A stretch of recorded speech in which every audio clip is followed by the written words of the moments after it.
Sky. Happy Thanksgiving. Let's get right into it. Dame Dash and 50 Cent going back at each other. Men who have touched millions of dollars in their careers, who have traveled the world, who have seen the greatest of the greatest and the lowest of lows, have stories to tell, are officially, hip hop royalty. Both men of color, juggernauts in the game. But I have to give it to 50. 50 is the ultimate troll. He is like the preeminent troll of hip hop right now, the genre. He was making fun of Dame Dash and his teeth falling out of his mouth and his eye condition. He has an eye condition because of his diabetes, and it's just par for the course for 50. He doesn't care. He'll make fun of your missing leg or your missing eye or you're missing, face pieces of your face are gone. He doesn't care. 50 is the super troll of all time, for hip hop anyway, and hip hop musicians, I should say, hip hop rappers. So we have executive producer 50 Cent. I just remember a story that was broadcast a few weeks ago, talking about how Stars lost $53 million after 50 Cent exited from the company. I don't know if that's exact claim, if that has anything to do with anything. They never really expounded upon the fact that he had walked away from Stars, and whether that was true. But hey, it's Thanksgiving, so I'm giving thanks for the idea of being on this platform. My numbers are up. I'm getting money. It's a beautiful situation I'm in right now. So I have to talk about the two other men who aren't. One isn't making as much money. Dame Dash. 50 Cent seems to be making even more money. He wants to make an entertainment mecca in Shreveport, Louisiana. Dame Dash has America New, America New, America New. That's all he says over and over. America New. And also he has he's an artist on the Black Guns imprint, that band. Um, so he's making moves. He's doing things. He's got his child. He's got a significant other. They're making books. There's like different programs that are about healthy eating and healthy cooking, and he has it all on his American New platform. But it just kind of hits me, when I see these two men, because I'm like, oh, black men going at each other, they shouldn't really be doing this. No, this is WWE. Rap is a free for all. Let's not get it twisted. It's a free for all. Oh, black people say, oh, brothers shouldn't be going at each other like this. We're supposed to be as one. We're supposed to be family. BS. They should be going back and forth, trading disses and saying one thing and the other, and saying facts too. Because I like how Dane Dash pointed out in one of his interviews. He said about when you win at the Oscars, the executive producers don't get trophies. They don't get the Oscars. They don't get the statuettes. Only the producers do. So the producers are the actual people. Executive producer, he said that sounds nice. It could be because you contributed money or you had some kind of status in the making of the film, or you just wanted to have your name up on lights. That's what executive producer means. It doesn't really mean a whole lot. It doesn't mean that you contributed to the film in any way. And the same thing goes for music, I would imagine too. When it says executive produced by so and so, it doesn't really make a difference. It doesn't really matter whether who does it. So I'm just saying, in this particular feud, this is a lot of fun. I think it's fun to me. 50 Cent versus Dame Dash. You have this young warrior, 50 Cent, and this older, wiser Dame Dash, who's holding on to something. Something's working for him. He's got something going. He's got. I mean, just just by appearances, just appearances, he's got something going. He seems like he's got a house. He's got a roof over his head. He's got, you know, um, his own clothing line CEO. I mean, does that make a difference? Is anybody buying that? Is that even on for sale, or does he just have inventory that he's wearing? I don't know. I didn't see that much anywhere, but it just seems to me like he has an understanding of the game, understanding of everything. And 50 Cent always, reports about how Dame Dash said, back in the like early 2000s, he said that, $1 million isn't much. $1 million it doesn't add up to much. And then like 50 was like, "Are you serious? $1 million is a lot of money. I hit the lotto on this. Are you kidding me?" Salute Henzo GX. Hi, Henzo GX. Or no, Ninzo. Ninzo GX. Excuse me. Ninzo GX. Salute to you. Happy Thanksgiving. If you're not in America, I still say Happy Thanksgiving to you.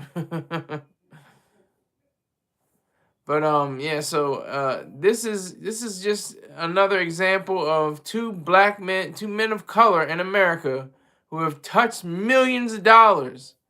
I don't think Dame has millions of dollars right now, but he certainly had. He said in an interview before, he said he had $20 million liquid, not in assets, not tied up in anything, in a bank account, just liquid money. He had $20 million at some point. Bad investments, child support, different things that occurred in his life. That number dwindled down very rapidly. So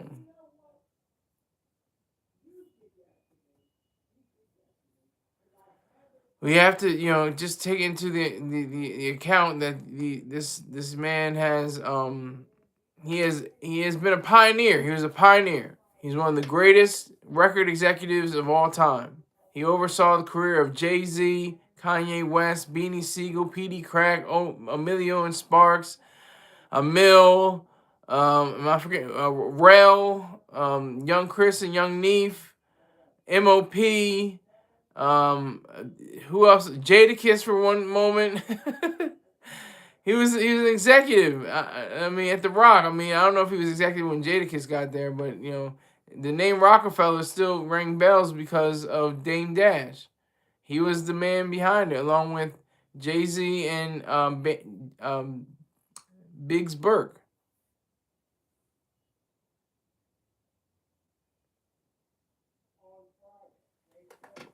Happy Thanksgiving, brother, man. Wow, I'm not your brother, but thanks. Snort. Wait a minute, what is it? Snort to Lodme SS Kokslinski. Is this Kanowski? I can't tell. But I'm not your brother, man. But salute to you. Happy Thanksgiving. Enjoy this day. I got the food. I guess it's in my nostrils right now. So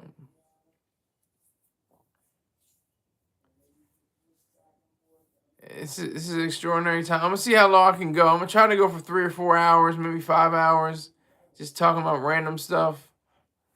Whatever comes up on the screen, I might switch up this title.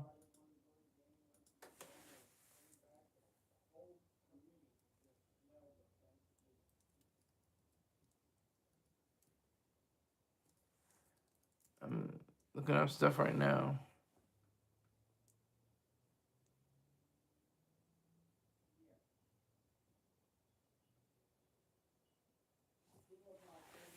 Okay, so yes, Dame Dash is a smart man. 50 Cent is a smart man. I'm glad they're going back and forth in this feud. They call it a beef on Hot New Hip Hop, but it's a feud. It's not beef. Not even close to beef. And I don't promote like the hater. I'm in the hater verse. I don't promote beef, tension, and or drama. I say feuds, because that's what it is. It's just a feud. If something happened to something happened to one or the other, they will be devastated. They'll send their condolences or whatever the hell, send their best wishes for the families. that deep. This isn't very serious. This is just a business, quarrel. Really, this is go overall about businesses. This is that's what this is about.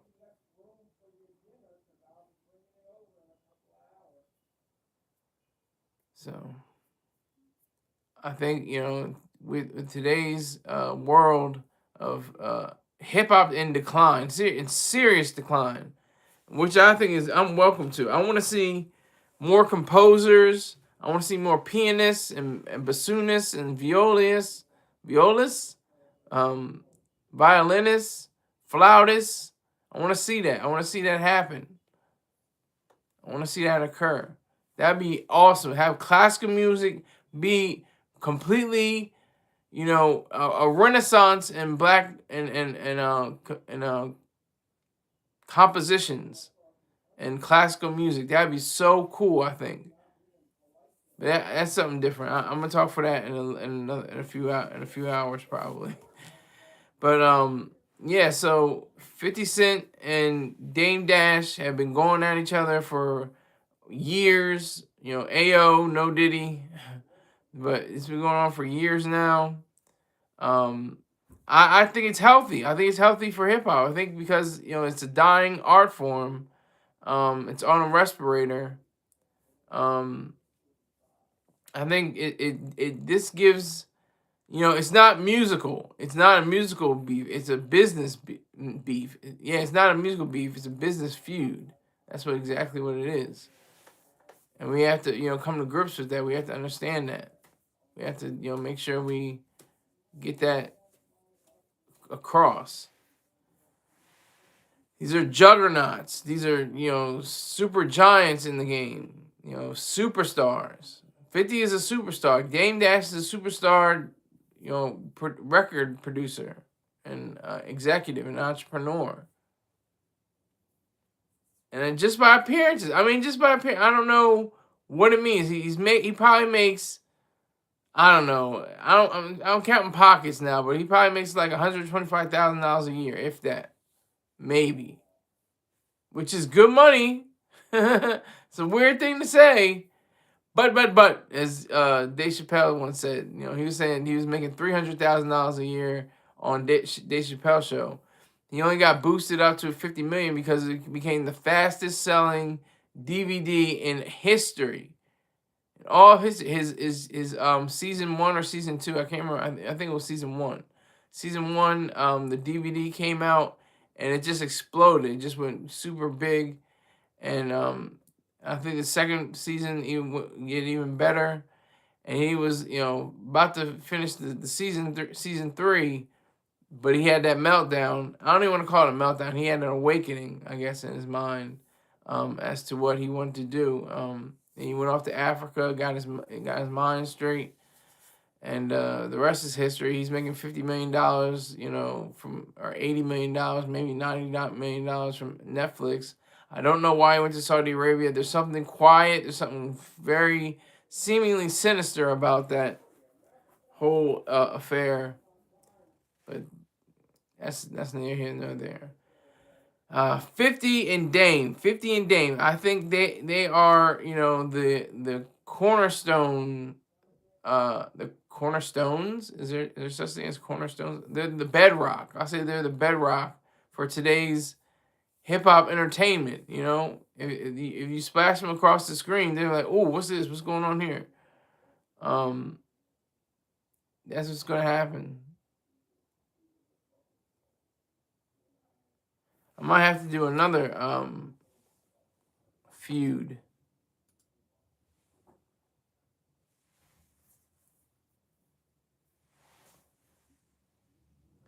He went on Shannon Sharp, Club Shay Shay.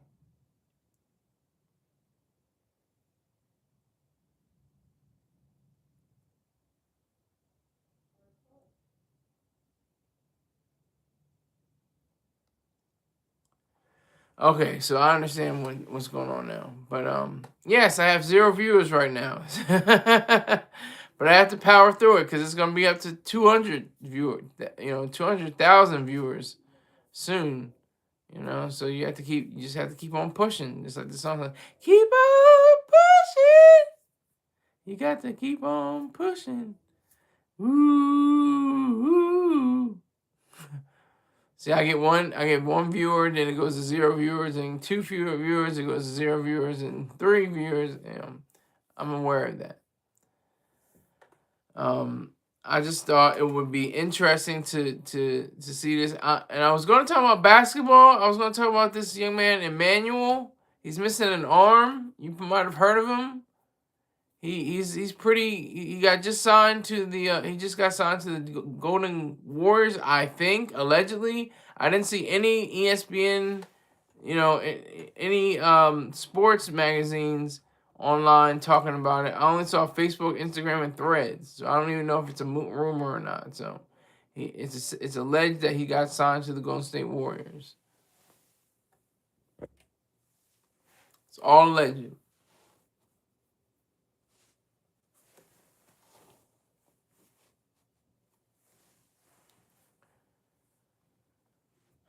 So I'm gonna get to this T-Pain and DJ Khaled rant, or his rant against DJ Khaled. I'll get to that later on. But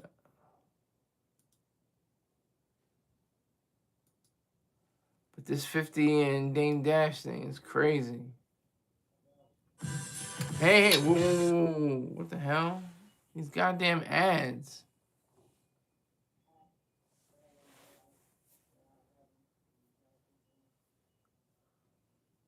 $50 says, whatever you do, don't believe people like this. They're desperate looking for attention. Happy holiday. He's talking about Dame Dash. Desperate and looking for attention. And this is ironic coming from 50 Cent, who seems very desperate and looking for attention himself. On all these social media platforms, he's courting attention to himself as well. So it's a little bit ironic. Somebody says never beef with 50. It should be never feud with 50. Fifth, I ain't had my coffee yet. Dame Dash has opened up about his teeth. Have suffered as a result of his diabetes several times in the past. During one of his bosses take losses episodes in September, he opened up about his health situation. Yesterday, I got a surgery in my eye because I had to remove liquid that's in my eye because I'm diabetic. So it's a diabetic thing. It's all diabetes. It's very serious, But it appears he's taking good care of himself otherwise, other than his eye and dental health. He seems healthy. He seems like he's eating the right foods. That's what it appears to be.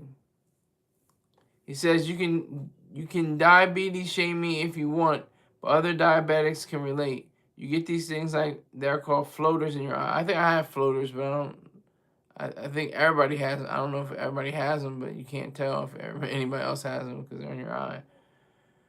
I got gel. Everyone does in their eye. It makes the blood stay there, so they had to take the gel out. Get your jokes, but know that right now I'm in the dentist's office, and tomorrow I'm going to getting the surgery, and hopefully by the time y'all see this, I'll have some new teeth. Much respect to him. Like I said, dental health is like close to mental health. Mental health is very important, and dental health is very important. So just know that. Just know that, once he gets his dental work done, he'll be working on his mental work. I think he goes to therapy and stuff like that. It's on his channel. He has a therapist. He's a doctor. He's like a hood doctor. Like he's a brother man, black man, doctor, and he addresses psychiatric needs and psychological issues.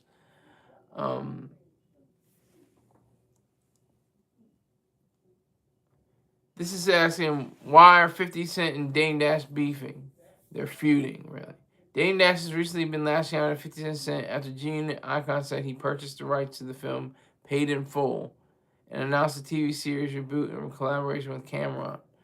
Dane previously held the rights to the movie, but lost them in bankruptcy proceedings and his long-standing financial woes in recent years. This is why I call rap music WWE. Just, oh my God, it's probably like almost 20 years ago, about 17, 18 years ago.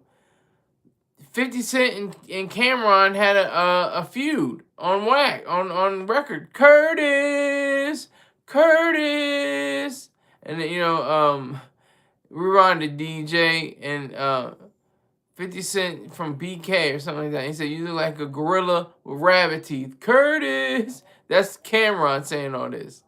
He's speaking all this into existence. And then, now they patch things up. That's the way this WWE rap stuff goes. Nas and Jay-Z patched it up. Many people have patched it up. The sad part is Biggie and Tupac never patched it up. They didn't get a chance to. They probably would have patched it up, but we'll never know now. But who's feuding now? NBA YoungBoy, YoungBoy and NLE, No Love Entertainment. NLE and YB, they're going to be best of friends, probably in the next few years. Or they might go, I don't know. Let's hope it doesn't come down to, hopefully it doesn't do that. Bumba in the house. Happy Thanksgiving, sir. 50 a Chatty Patty. That's what Dane Dash is loving the Chat GPT. He's like, put it in Chat GPT. I should be Chat GPT. They should be Chatty Patties. Salute to you, sir. Salute. Make sure you get your gravy and your macaroni and cheese and the yams and cranberry sauce and the turkey and all that good stuff. And the stuffing. Honey. Happy Thanksgiving. Salute to you, Holly. Are you cooking today? Matter of fact, let me get it ready. Hold on. Let me get it ready.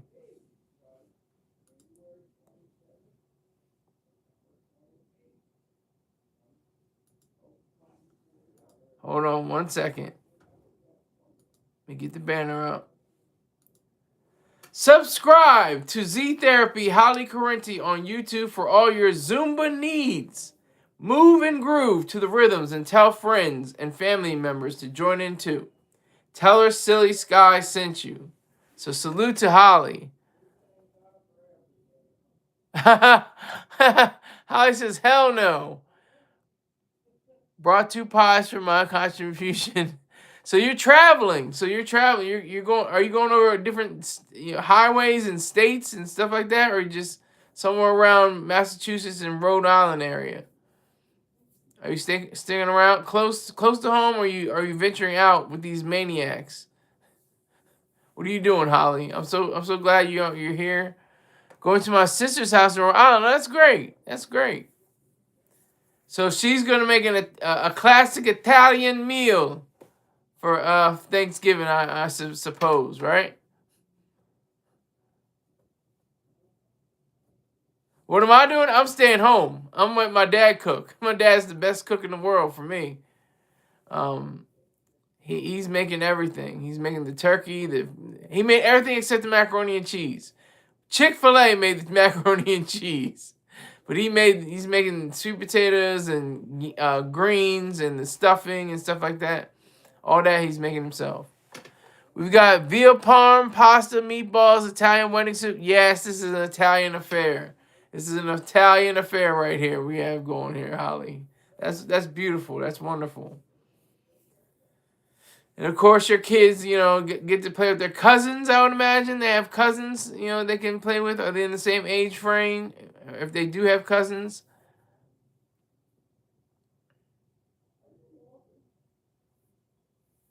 But, yeah, so, salute to Holly. Visit her, Z Therapy on YouTube. Holly Correnti Z Therapy Holly Correnti on YouTube for all your Zumba needs. Let that be known. I have to salute her, in that regard. We got veal, parm, pasta, meatballs, Italian wedding soup, you name it. My sister's kids are 16, almost 12, and 9. Mine are 10 and 7. Okay, that at least the 12-year-old. In that age group, you still can relate. Because I remember having an older cousins. They're like adults by the time when I was still a kid. But, we still were able to meet each other. And now as we're adults, it's not even like the age gap doesn't seem that much and as much as expanse anymore.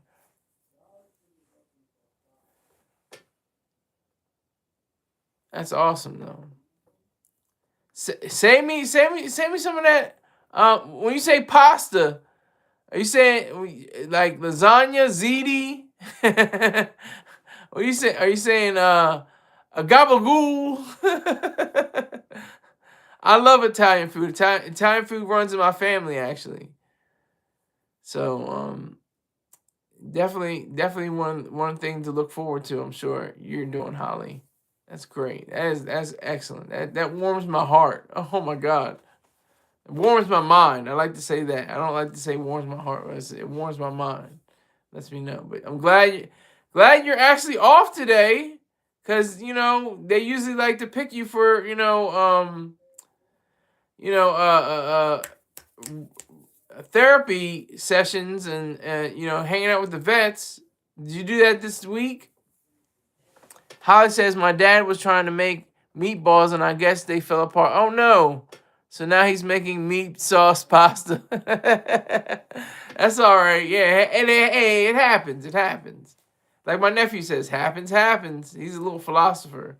He already knows, whatever happens, it just happens sometimes. You just have to deal with it. All right. Oh my gosh, I have to send you an email about my evaluation. I'll give you the good news privately. Oh, great. Wonderful, wonderful, wonderful. Yes. I'll keep that on hush. I'll hush about that. But thank you. Yeah, send that over to my email. I'll definitely check it out. But yeah, so yeah, I'm looking forward to this day. The Thanksgiving is my third favorite holiday. I think it is, or my second favorite holiday. I think my goes top 3 is Christmas, Thanksgiving, 4th of July. Those are my top holidays. This is such a wonderful time period. I have to ask you, Holly. And congratulations on whatever it is. I'll check it out when I see my email. But I just got an attachment from my cousin, the cousin I was talking about who was an adult. 3 likes, 3 people in here. Rick James is in here for me to say it, but that's fine.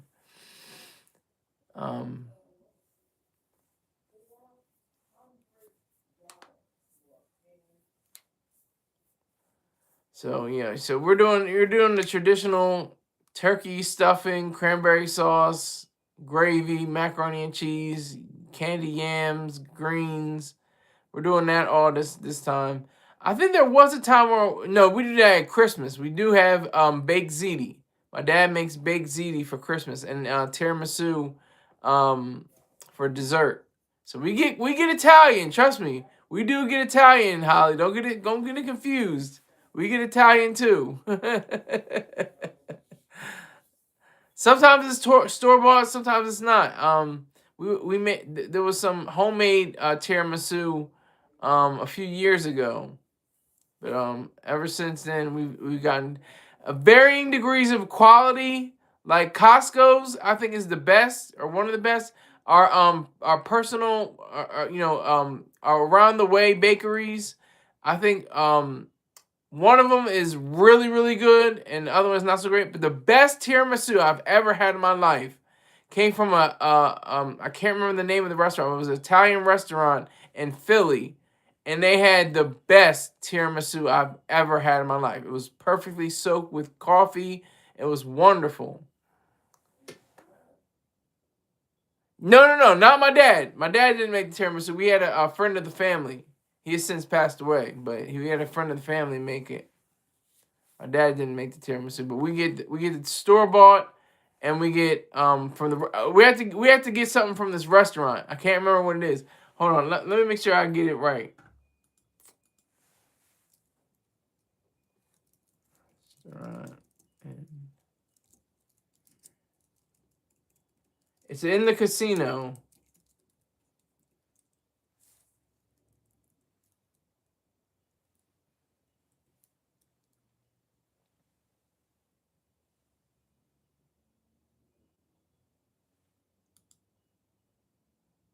Oh, now they're playing. Now they're playing. I'm looking for it right now. Sapore. Is either support or support. You have to correct me, Holly. My dumb ass doesn't know, so you have to correct me. It's SAPORE, no apostrophe or any accent marks. It's SAPORE. So you have to spell it out phonetically for me. But they make the best tiramisu I've ever tasted in my entire life. It is excellent. Excellent. I'm in the basement building a Christmas toy right now. That's great. That's great. I don't even know that one. Yeah, okay. Yes. Yeah, Sapore. Yeah, SAPORE. It could be like yours, because a lot of people probably think, oh, it's Corrente or something like that, but it's really Correnti. As you know, obviously. But I'm just saying how people don't maybe not recognize it. But yeah, it was great. It's great. I have to highly recommend it. I highly recommend it. If you're ever in the Philly area and want to go to casinos, it's something that you should definitely check out.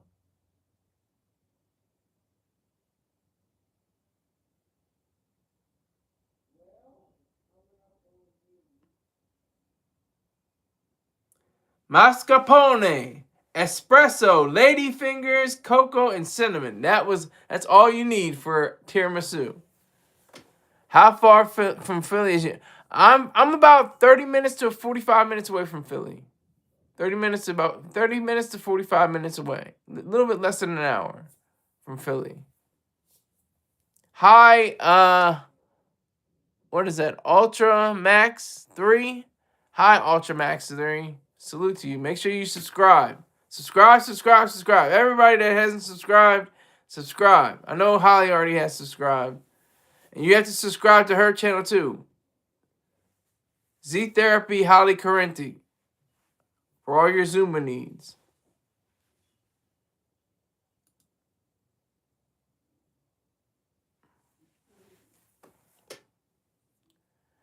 So, what did you do yesterday, Holly? I know you had to do, if you were at work, you probably did some kind of there was probably some kind of meal or some kind of function or activity that you were involved in. Did you sing songs or something like that? What songs can you sing? I mean, I even heard on the radio that Jingle Bells is literally not a Thanksgiving song. A lot of people think it is. There's really one Thanksgiving song, Over the River and Through the Woods, to Grandma's house we go. Actually took the day off because the kids had no school. Oh, great. Oh, I see you. So you got what is that? Hold on. Do you have a 5-day weekend? Is that true? You took out Wednesday, Thursday, Friday, Saturday, Sunday. You got a 5-day weekend? Is that true? So I ran around and did errands. Okay. And what kind of so you did the 5-day weekend? Is that correct, or you have to go back tomorrow? 5-day weekend, but I taught at 7 a.m. spin class. That's right. You did say that. That's my fault. I should remember. You did say you had this spin class on Thanksgiving. That's great. That's at the Y, right? I remember at the YMCA. Yeah, I remember. Yeah, that's great. That's wonderful. I'm always Yes, you are. You never stop. I have to teach 2 workout classes tomorrow. Okay, so you're technically not on vacation, technically, but you're still enjoying the activity that you're able to do. That's good. That's good. That is a great thing. Um, you should definitely be proud of yourself, Holly. Okay, Prim Desai J Rampir. I don't know what that means. Is that a different language? I'm not sure what that is. But I salute to you, and make sure you subscribe. Subscribe.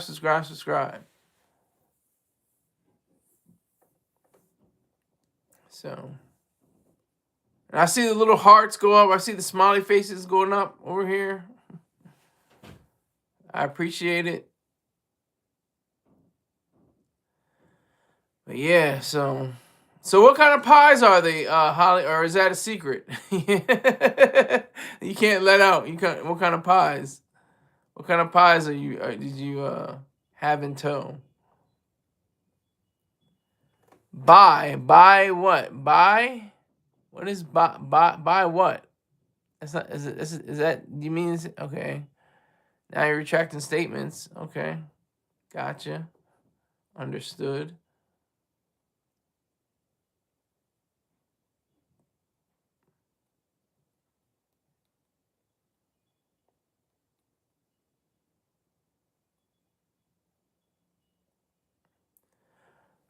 Holly says, OMG, you ready?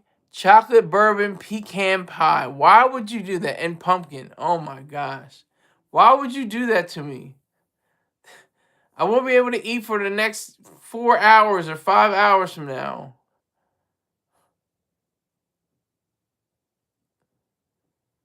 We probably won't be able to eat till around 4:45, 5 o'clock. And you're doing this to me. You're saying chocolate bourbon pecan pie and a pumpkin. Good gracious, Holly. You're great. She says, I cannot wait. Okay, so Prim says, give girlfriend, please give me. Oh my God, that is horrible diction, but thanks anyway. I have no idea what that means.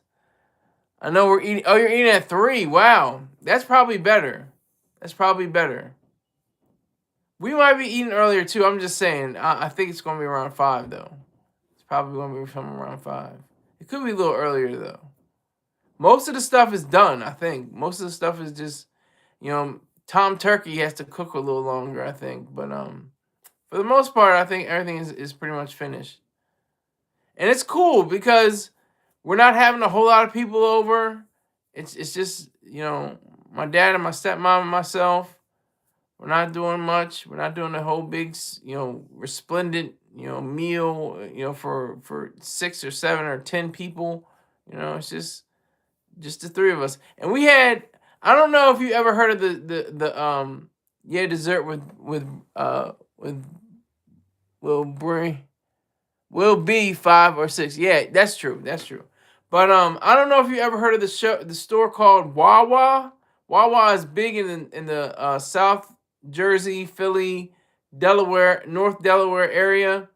I don't know if it's along the northeast coast. I don't remember it being in Massachusetts. I never saw one, but it doesn't mean that they're not there. But anyway, they have what's called a gobbler. It's pretty much the plate on the roll. You got the turkey, you got stuffing, you got gravy, you got cranberry sauce.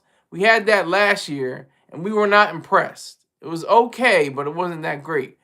In Delaware, there's a restaurant called Capriati's, an Italian eatery, and they make what's called a bobby.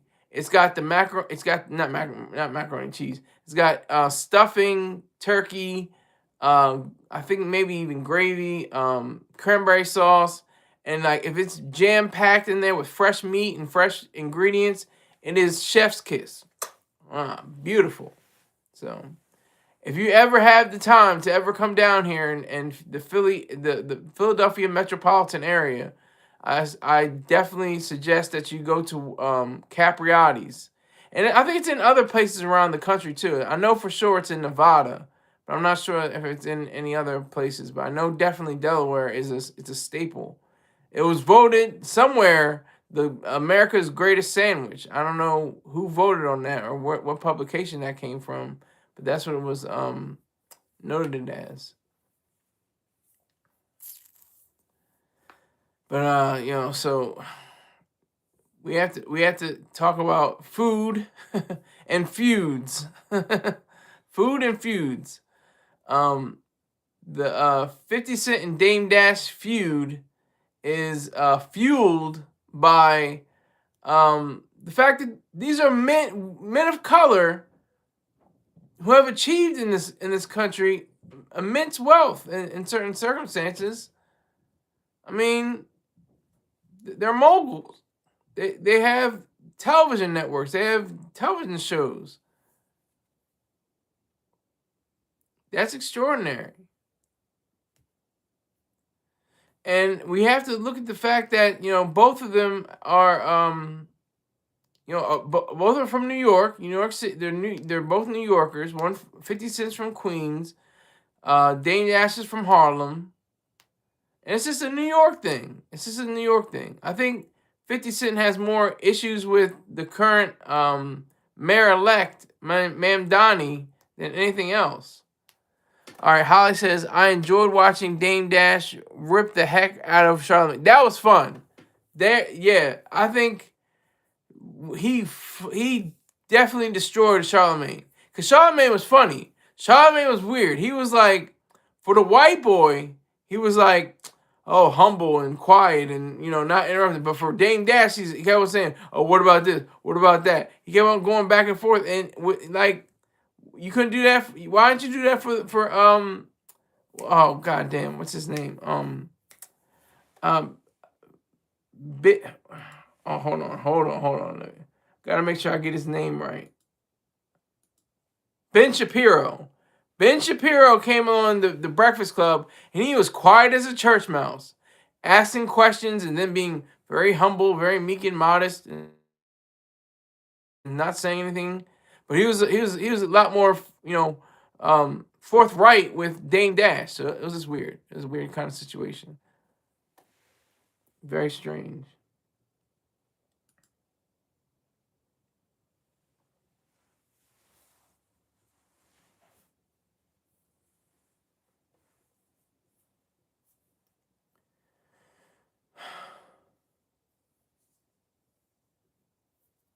So,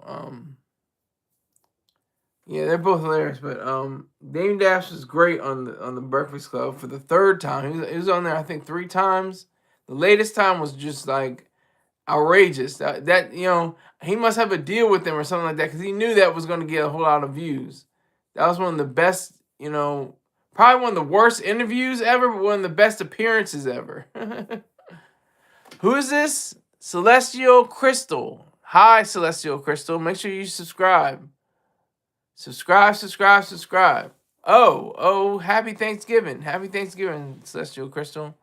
Nice for you. Okay. Maybe you're not in a land of Thanksgiving. In America, it's this. I think in October it's in Canada. Thanksgiving is celebrated in Canada. Celestial Crystal says, Is that I'm? What is that? I am? I don't know. Or lamb? What is that? But anyway, Dame Dash, always looked up to him. Always thought he was like, he was like the Sammy Davis Jr. to Jay-Z's Frank Sinatra, and Kareem Biggs Burke was what's his name? Oh my God, why am I forgetting my names? Oh my God. Rat Pack. Dean Martin. He was like Dean Martin. I am sub. Thank you. Thank you so much, Celestial Crystal. Thank you for the sub. I appreciate the subscription.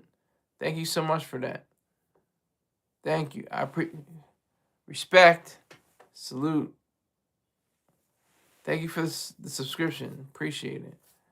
And if you are in America, even if you're not in America, I'm saying happy Thanksgiving to you just the same. Just the same.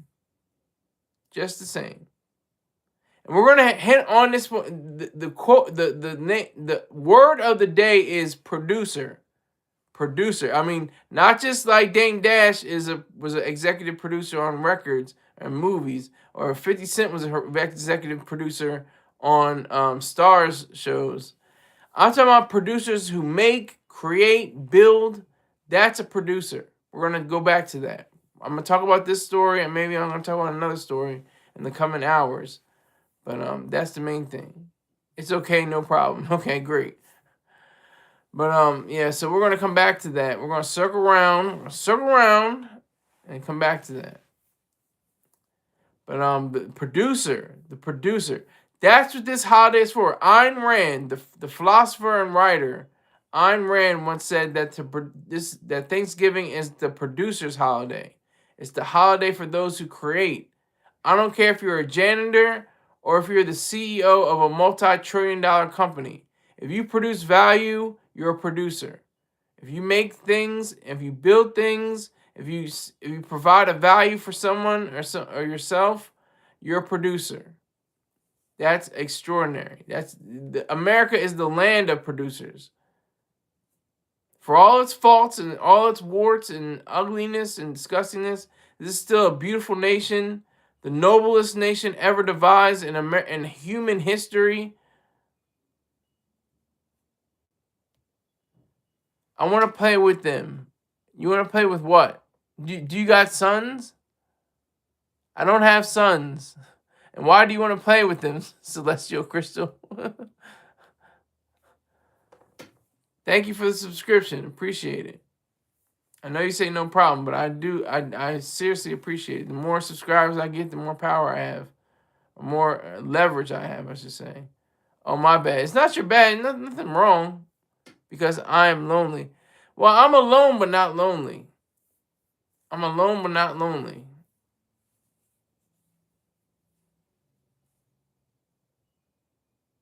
So that's the key.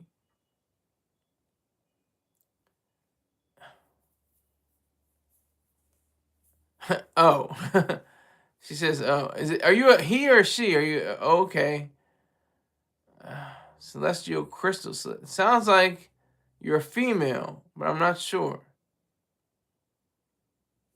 That's what I'm getting. I'm getting female vibes. You're a he. Okay. Okay. That's cool. Do your thing. Happy Thanksgiving. But Dame Dash and 50, Dame and 50, it's funny. Holla, what is that? Ha ha ha ha. Now I'm laughing. Okay. Laughing. I don't know what the laugh is about.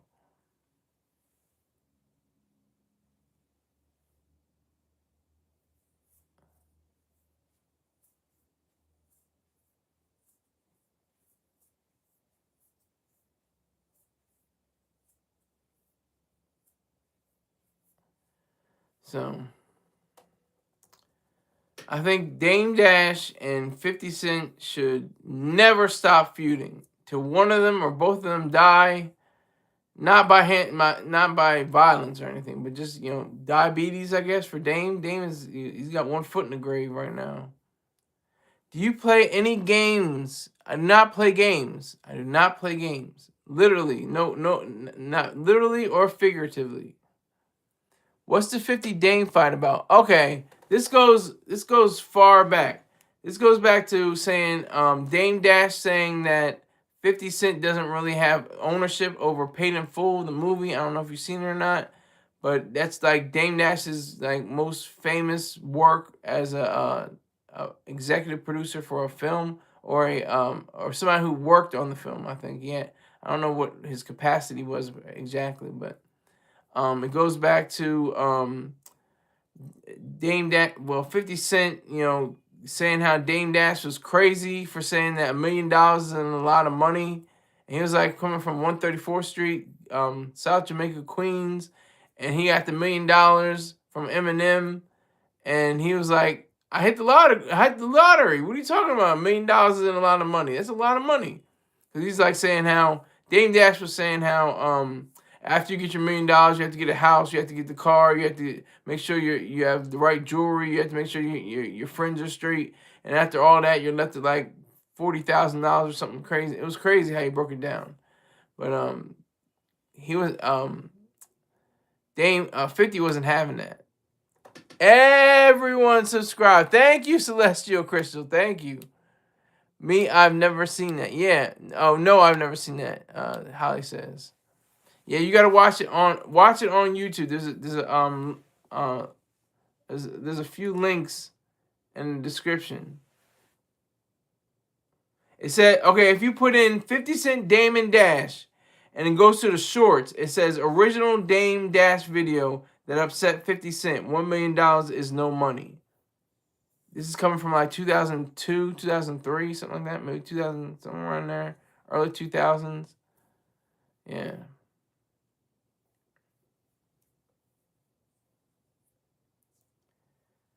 But, I just think that it is still powerful for both men of color to go back and forth on an idea that they don't have money, that they aren't making as much money as the other one. I think that's cool. Back when a million was really a million. Exactly. Back when a million was really a million. Back in that day, but back in those days,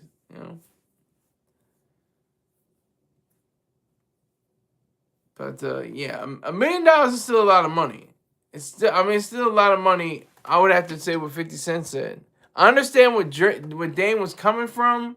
He said like after the taxes, after the government takes the money, after bought your house, car, and jewelry, and built all this fortune up, whatever. Then what do you have left? That's why I think it's important to invest in proper companies and to know it.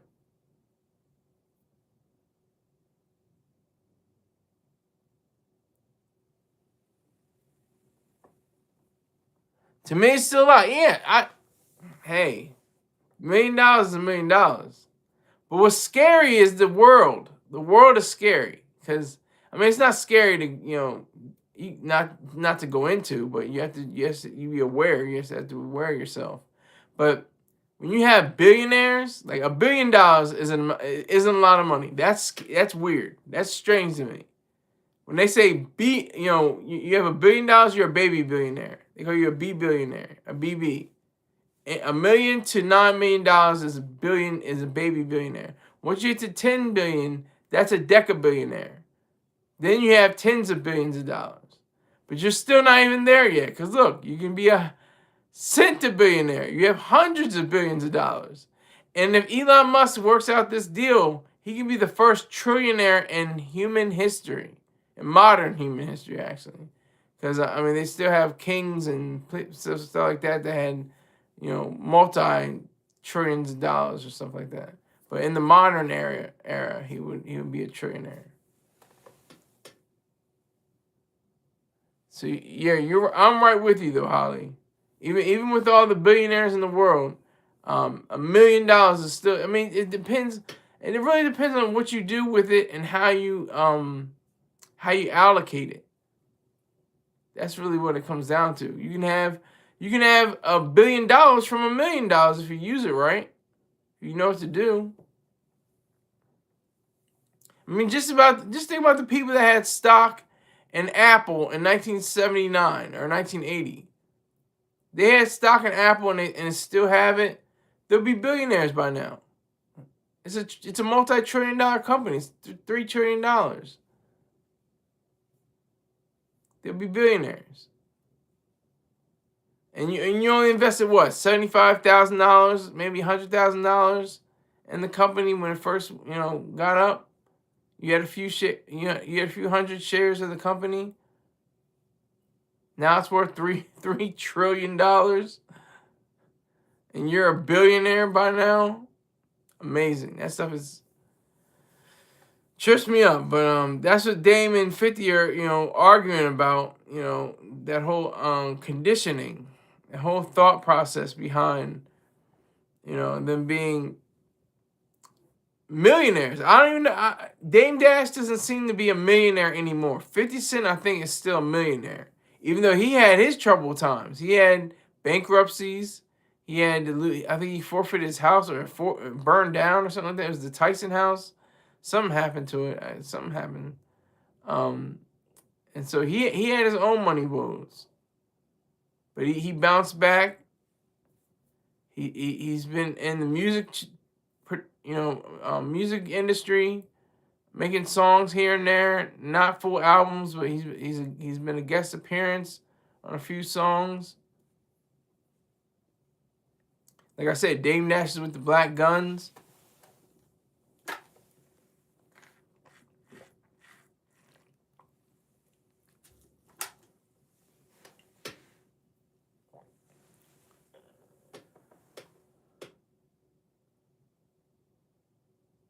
Oh my gosh. Holly, Holly says this. I'm gonna say this verbatim. Some things deaf happened, but I forgot what too. I forgot all about Tyson House. Yeah, the Tyson House. Yeah, I forgot about it too. I just remembered it. And it was either a foreclosure or a fire. I think it says something about it. Even rapper Rick Ross talked about it. Don't forget the gas can, stupid mother effer, something like that. So he was talking about 50 Cent. And that's 50. 50 has issues or feuds with just about everyone. Everyone that's crossed his path. He's had some kind of feud with them. Whether it's Game. Well, before that, who you hate, or who you dislikes greatly, Holly. Ja Rule and 50 have a long-standing, nonsensical feud. I'm not even gonna call it beef anymore. It's a nonsensical feud. But Ja Rule, Fat Joe, Jadakiss. It used to be Cameron. Now they're on better terms. Who else? Just a string of people. Just a string of people. He's had an issue with. Oh, Game, of course, Game. And what's his name? Oh, goddamn. I'm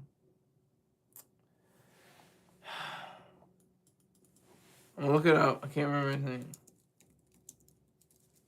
Young Buck, of course. Young Buck. He's had tension with the people that were in his own camp. So.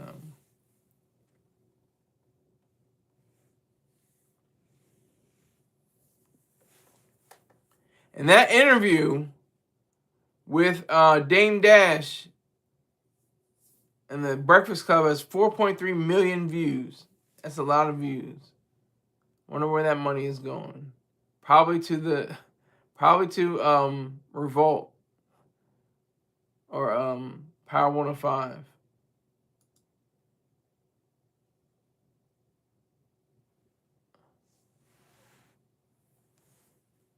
Yeah, really. Yep. With the 5 unity. Yeah. The Charlemagne Waxer. You meant to say that, Holly?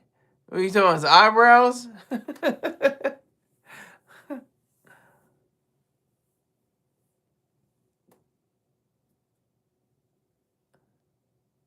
Holly's laughing at me. Oh man. But no, that's where the money went. Yeah, that's where the money went. Exactly. That's where the money went. The Charlemagne's Waxer. Oh man. That's funny.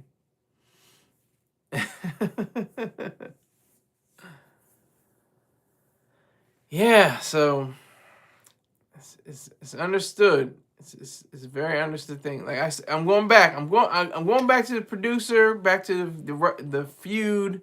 I'm gonna go to the T-Pain and DJ Khaled feud a little bit later. But I want to talk about producers. The people that make things. I despise Charlemagne. I mean, I don't despise Charlemagne, but I just don't see him as a real credible source of intelligent talk. He's not really that wise to me. I mean, I could be wrong, but just to me, he seems like he's not that equipped to engage in certain conversations and discussions. But oh, here it is. There is a woman on TikTok. Charlemagne the Goddess. Oh man.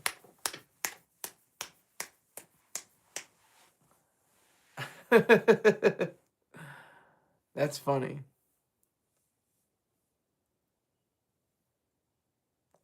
Also, you know what they say about TT? They also call it the clock app. I thought that was cute. The clock app.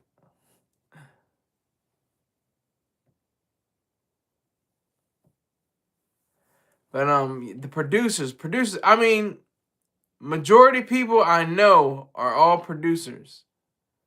I haven't met just a flat out louse. Somebody that just the closest would probably be my biological mother. Honestly, to be completely honest with you, she just never had that spark in her, that any entrepreneurial or you know kind of understanding of labor and things of that nature. I mean, she just seemed like she didn't have that. She passed away. It's going on 15 years ago on hold on Monday, Tuesday, Wednesday, Thursday, Monday, Tuesday, Wednesday. Yeah, Thursday. Thursday of next week. Um it'll be 15 years since she passed away. 15 years. I just can't believe that. Life is fast. Life is not short, but it can be cut short. But overall, it is fast. It moves very quickly. That's what Ferris Bueller said. He said, I'm paraphrasing, I don't know the exact line, but um, he said, what did he say? He said, life passes fast, so you know, if you're not careful, it'll pass you by or something. See, I had to paraphrase. Let me see, Ferris Bueller.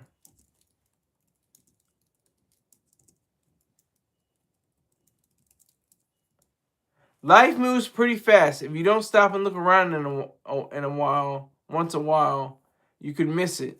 Very true. Very philosophical. I'll have a call. I'll have to call it that. Okay, that's horrible. How did she die? She died from HIV. She had HIV complications from HIV. That's what it is.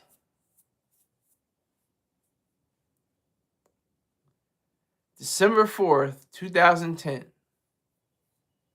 She would have been 69 years old on Sunday. Yeah, it's sad, but I didn't have that much of a connection to her once I knew, who exactly what she was. She was a decent person. She was a good person, but she wasn't that great of a mom. She just didn't have it equipped. She wasn't built for being a mother. She's not like you, Holly. she she didn't really.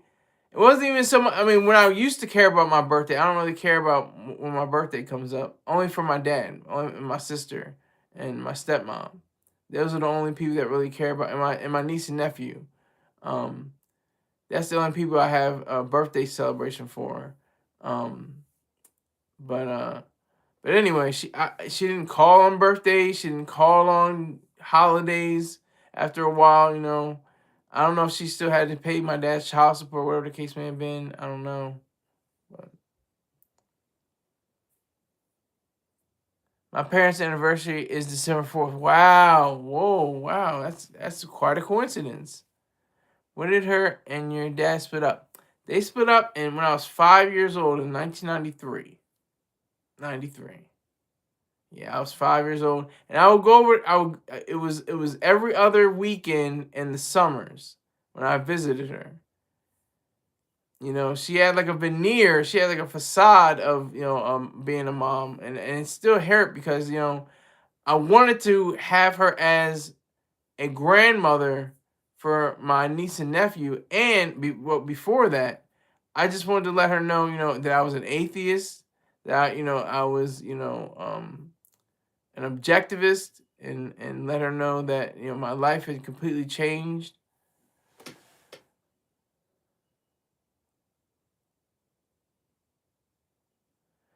Celestial's Crystal says, damn, I'm back. Okay, salute to you. Welcome back, Celestial Crystal. Do you think she would have cared about all that? I don't know. I mean, she probably would have. She was a staunch Christian. She was a believer. I mean, she was very rooted in the church, and that's how I came up as a Christian. I was a Christian for 16 years. I say since I was 3 years old until I was 19 years old. So that was my whole indoctrination phase, and then I completely deprogrammed all of that. And what about, if I have to ask you, Holly, what about your family? Is your family mainly believers? Are they Catholic? Are they strictly still Catholics? Most of them. Your sister, your parent, your father.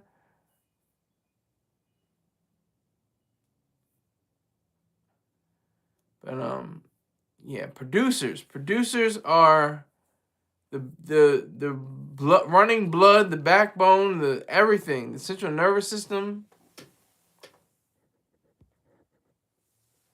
They're the what makes it all possible. Everything. Look, this hat, this shirt, this watch, this tie, all products. This chair, this iPhone I'm using right now. I mean, the lights, everything you know, everything you can see and touch and feel and taste and understand and has all been produced. Somebody had to make it. It came from here. It came from a mind. It came from thought. Somebody's ideas. Steve Jobs. Thomas Edison. You know? It all comes from them.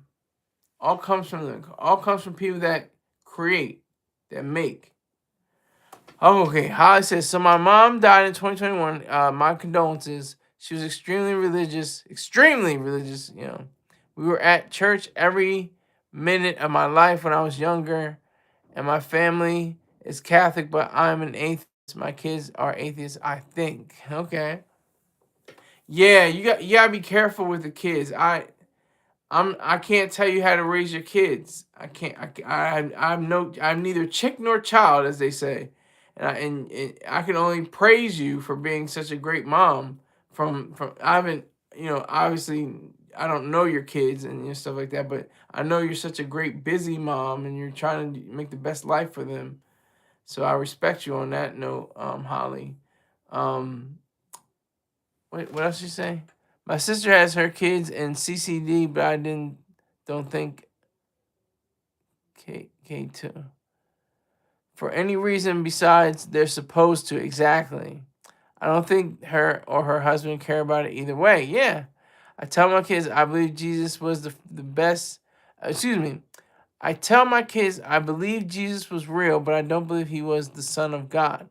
I think he was a good person. I don't think he was the Son of God or a good person. He is the reason why we have so much turmoil and ugliness and disgustingness in today's world.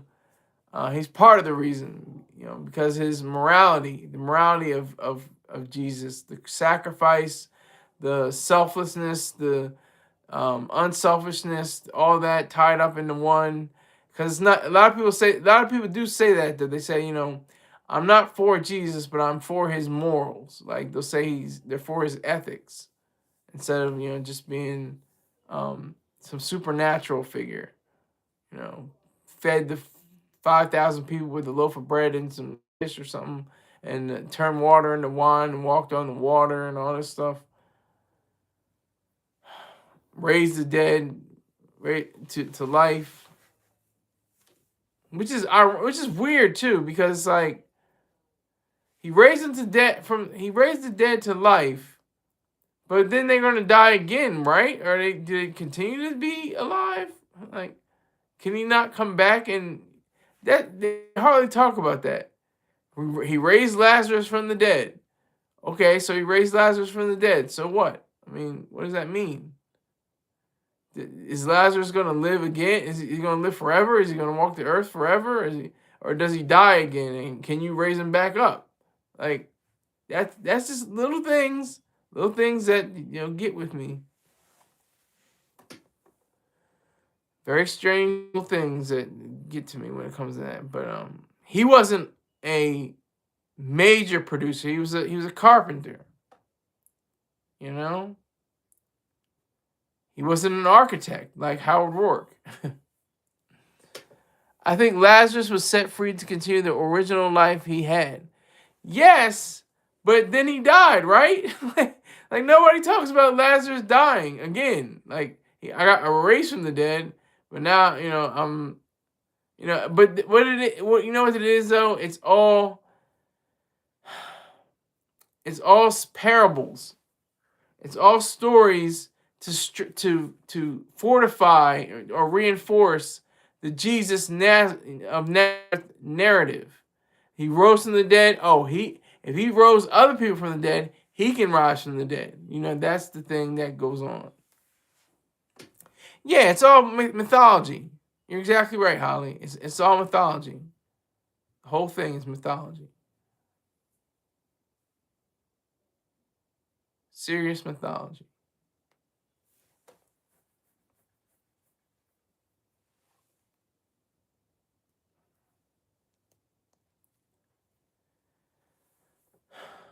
And we're gonna say the blessing today, and I'm gonna have my eyes open, my hand unbowed.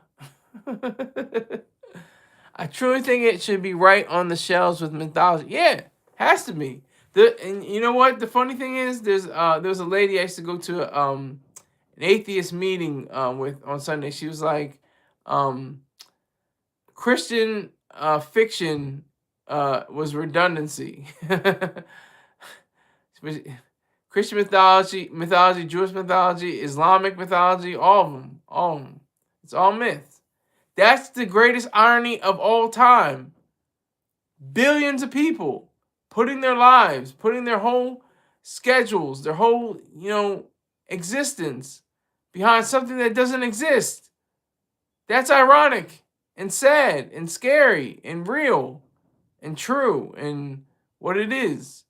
But one day, those walls will come tumbling down. I cannot. It may not be in my lifetime, but one of these days, they're gonna be like, you know what? Maybe this wasn't such a good idea.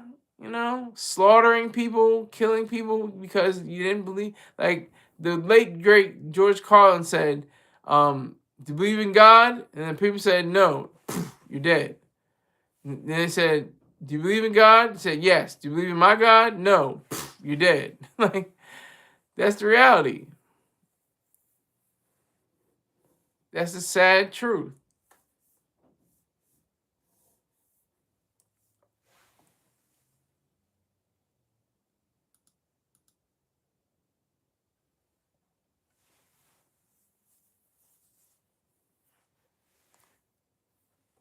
I watch Carl with the patients. Really? Oh, do you get censored or uncensored? What? You watch it with the patients sometimes? I didn't realize that. Sometimes I remember I watched Lincoln with some of the patients at Brockton. The CDC patients. I watched Lincoln. They love it. I'm sure they do.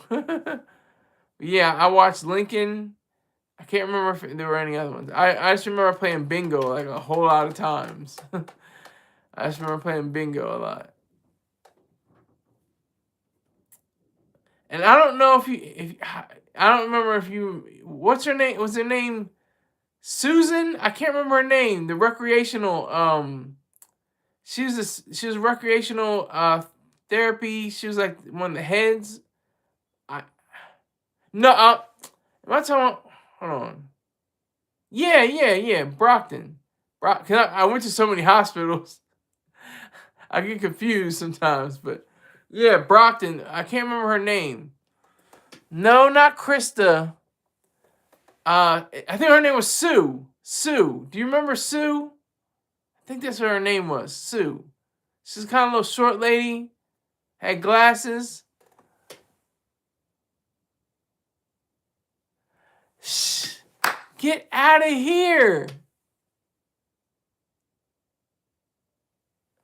Get out of here. Wow. I'm so glad you took her place. She was such a great person. I love Sue. She was great. She retired in early 2019. Wow. That's what I'm saying. Look how fast that is. That's going on 7 years ago now. 7 years. I have Sue's desk. Oh, I see you, Holly. Okay. Moving on up in the world. I see you, girl. Do your thing. Hold on for one moment. To do that.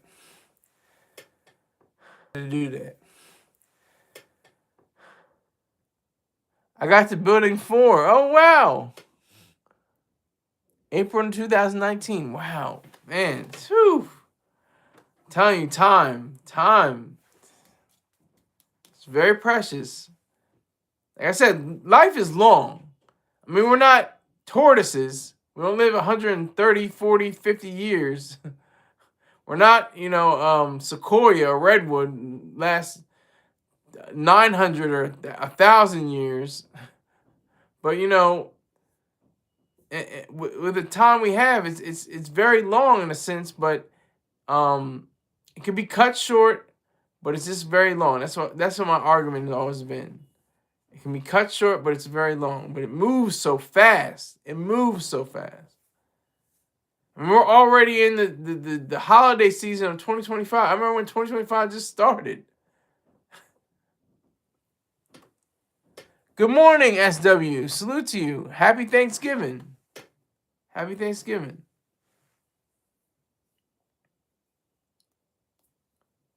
Say hi to the lady of the house, Holly. That's Z Therapy, Holly Correnti. Make sure you know her. She's good people. She's a good friend of mine.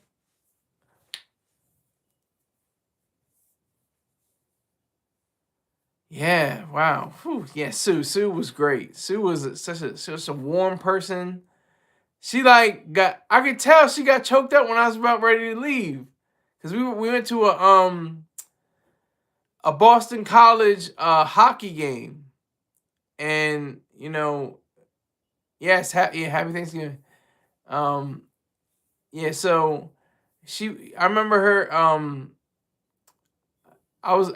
she bought me a hot dog. She bought me a hot dog. And I was just like, thank you. And she was like, thank you. I was like, man, this is great. She was such a great person. So, okay, I'm going to throw a curveball at you, Holly. Do you remember the guy? It was like dead of winter. He was always wearing shorts. And he had the sleeves, the vests. He would wear shorts with vests and sneakers. I don't remember his name, but we used to make brownies and cookies for the CDC patients. I don't know if you remember him. I'm trying to remember. Right? He was a good guy though. He was a little quirky, but he was cool. I was like, he's wearing shorts and it's like 20 degrees outside. It was funny. Man, I remember those halls. I remember those Brockton Hospital halls. I remember people had to take those little. They're like, was it Jim? I don't think it was Jimmy. It might be Jimmy. It could be. But I just remember he had gray hair, had a vest and a t-shirt, and then shorts on with sneakers. He was cool. Did he drive the bus? No. He didn't drive the bus. He was around Sue a lot. He did a lot of things with Sue.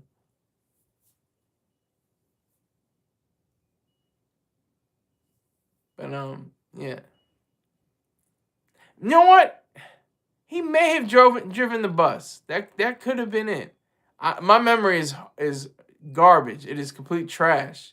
Like it'll remember certain things. It's like people say, "Oh, you have selective memory." It's like not because I wanted to do, because that's just what I remember. But yeah, I remember being at Brockton, and it was I got out of the mental facility, the psychiatric ward, to put it politely and technically. I have a lot of names for it, like Puzzle Factory, Funny Farm, Cuckoo's Nest. But anyway, once I got out, I remember Thanksgiving there. I remember having to eat all by myself. I remember I was by myself. It was the first time in my entire life I had eaten Thanksgiving meal all by myself, and it felt great. It wasn't like I was sad or depressed or anything. It just was. It's just what it was. I just had. They had a meal. It was good though. It wasn't like processed. They just opened up some packed of frozen stuff. It was pretty good. It tasted really good.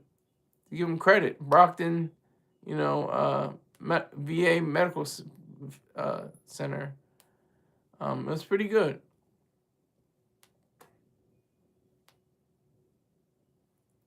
No, but I can't remember his name. But it's okay if you can't. Don't worry about it, Holly. Don't fret yourself about it. I was just trying to remember it. Weren't you quiet as hell when you first arrived? Yeah, well, not when I first arrived.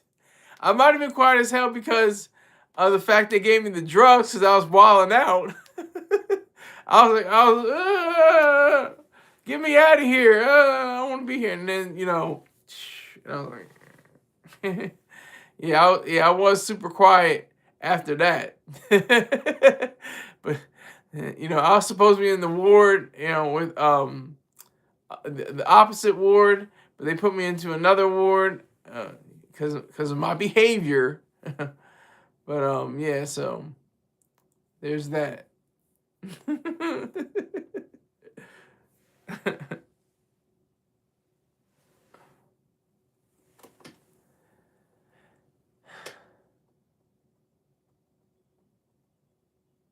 Oh, they don't. Okay. What did I get myself into? You got into a big question mark. That's what you got into. But they don't do that anymore? Wow. I just missed it. What was it was 2012, wasn't it? It was 2012. And I remember they knocked me out, or they put me in the room. They put me in the they call it the rubber room, but it was an actual specific place, and they strapped me down to the table. You know how it goes.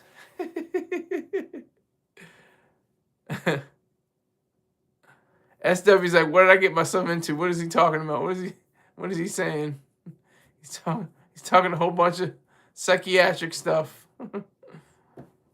But you don't have to worry because Holly's here. She's a professional. She's a therapist. She's a recreational therapist. That is her profession, and she does it very well.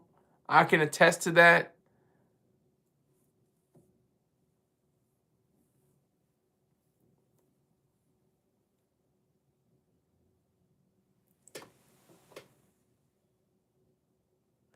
Holly says, "What? Yeah, they're hesitant with that stuff now. Everybody has their ups and downs. Yeah, but some aren't diagnosed. I've been diagnosed. I'm officially a bipolar outpatient. I will talk you down from the ledge."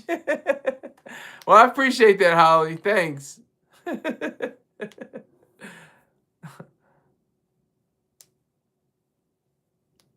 Appreciate that.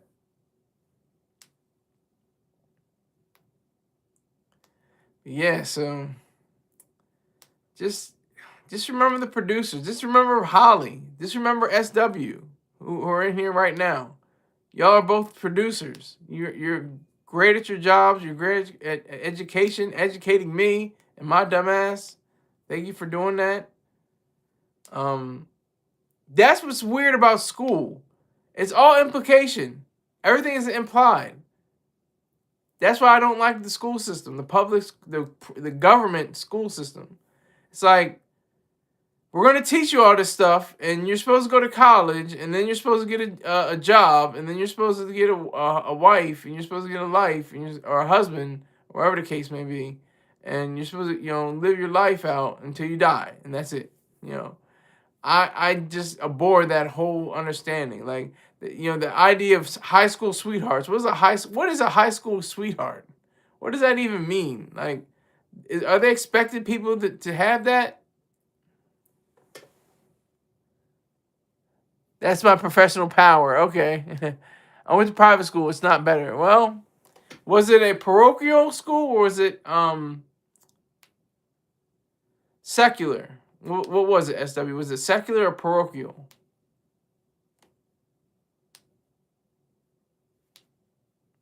Because parochial schools can be great. I mean, I'm not for their faith, but like that I mentioned the late great George Carlin. He had he came up in one of those schools that was a Catholic school, and they all had secular teachers instead of faith-based teachers. All his teachers were secular. My sister is married to her high school sweetheart. Hey, that's what I don't understand. I don't understand that. What is this? What is this high school? That's the implication. It's like you're implied to say like, oh, let's go to homecoming. Let's go to the prom and like make that a big issue. Make that part of the idea of what it means to be in high school and stuff like that. It's so weird. It's just strange. I was voted best all around male. That was my senior superlative. Best all-around male.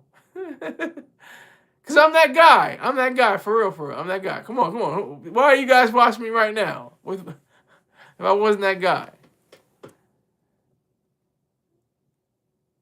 Her husband and she had been together since 11th grade. Wow. I was most musically inclined. Hey, see? See? It makes sense. It all makes sense. Most musically inclined. How many instruments do you know, Holly? I know you know the guitar. I know you know the piano. I know you have your pipes. You have your voice. That's an instrument. What other instruments do you know, Holly?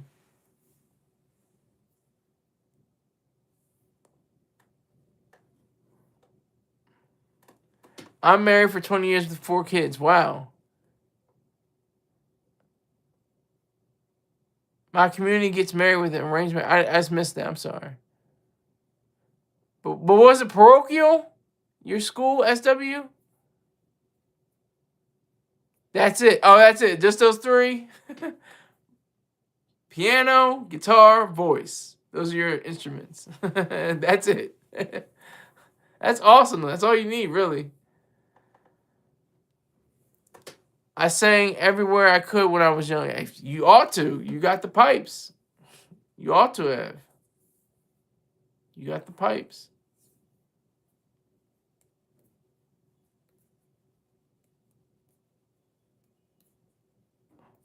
Did you enter competitions and stuff like before American Idol, of course? But did you enter? Oh no, I'm ultra Orthodox Jewish. Okay, great. Great. So you are continuing the Jewish faith, SW, not an atheist. Oh yeah, heck yeah. That's great. That is great. She said, "Oh yeah, heck yeah." That's wonderful. What about pageants? Did you have not pageants, but not they're kind of like competitions, but like well, I guess they are pageants. Did you have different stage plays or anything like that in church or in school or anything like that? Holly?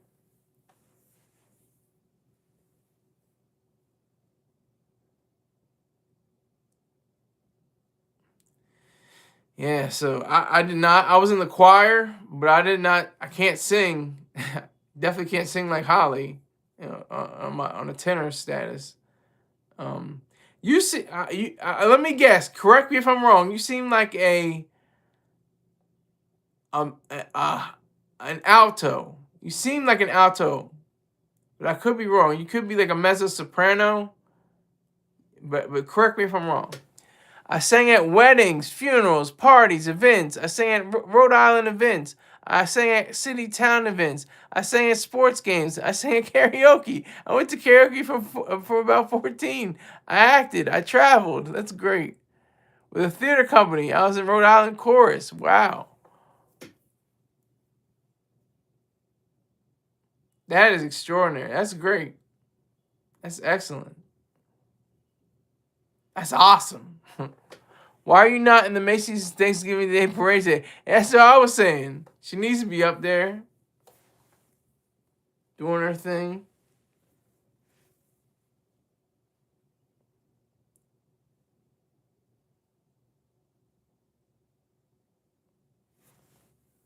That's where you belong. Up there. Belting out with those wonderful vocal cords. Yeah, put me on a float.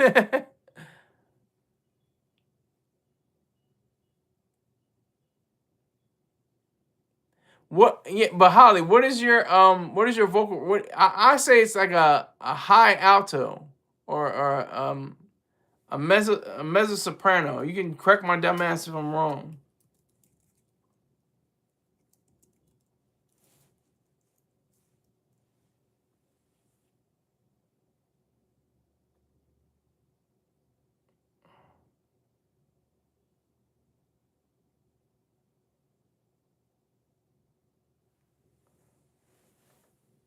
I was consider. Oh, you were considered soprano. Okay. Ho ho ho. Yeah. You consider soprano. Okay, got you. Got you.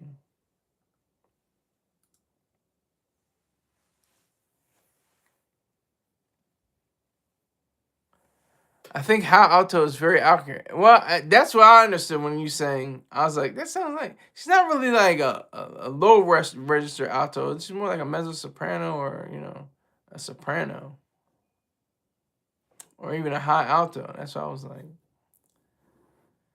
But how many national anthems have you sang? How many times have you sang the national anthem? You have to have that. You must have that tattooed next to your to Skylar on your arm. I remember. I remember that. I remember your bird. Um, Rockin' power to your bird.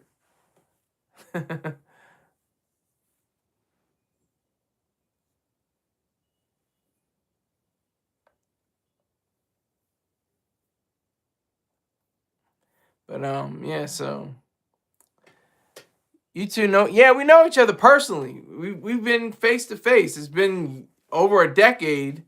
But we're friends. We're good friends. Yeah, we're friends.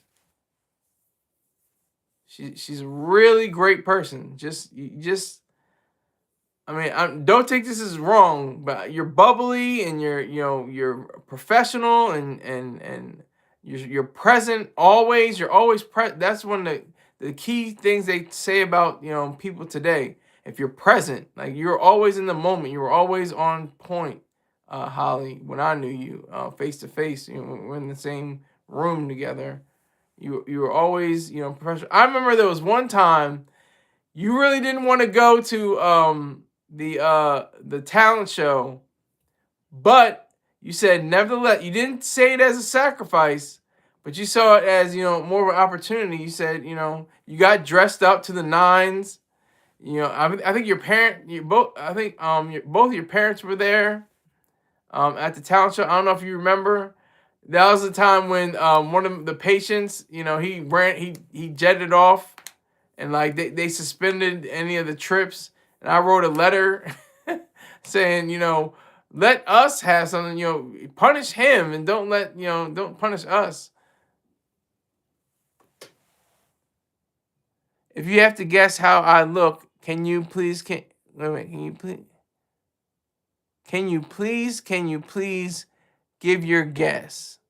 If you have to guess how I look, the first thing that comes to my mind is the ultra orthodox Jew. You got the tail. You got not the tail, but you got the curls, and you got a beard, and you got a hat like a hat like similar to this, but it has a thin brim and a kind of squared top.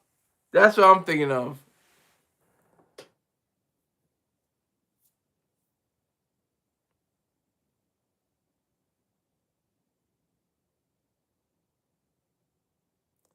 No, no hat, but I wear a yarmulke. Okay.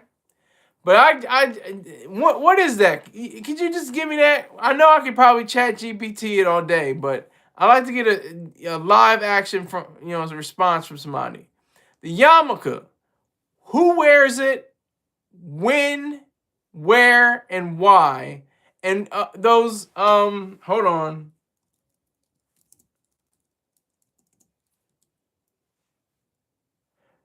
The strimals. Who? Why? Why only men? Why do only men wear the strimals? And then let me see the.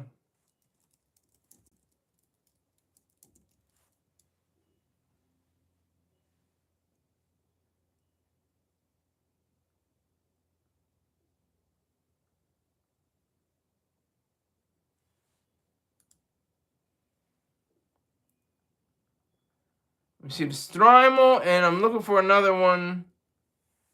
There's the kippa knit felt set, and the kippa.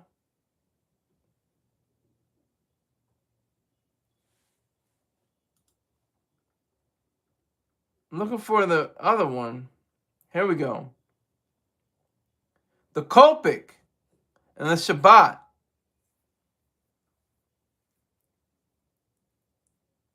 Fedoras, you gotta explain all that to me. Kids put it on when they're 3 years old. Okay, not all men wear trimmers. Only the ones that came from Hungary were those. Strimals, yes, strimals. Those are big hats. A lot of people call them small hats, but they're big. Jewish people are sometimes referred to as the big hats or small hats, but they wear big hats. And that's what's wrong with our world today. We have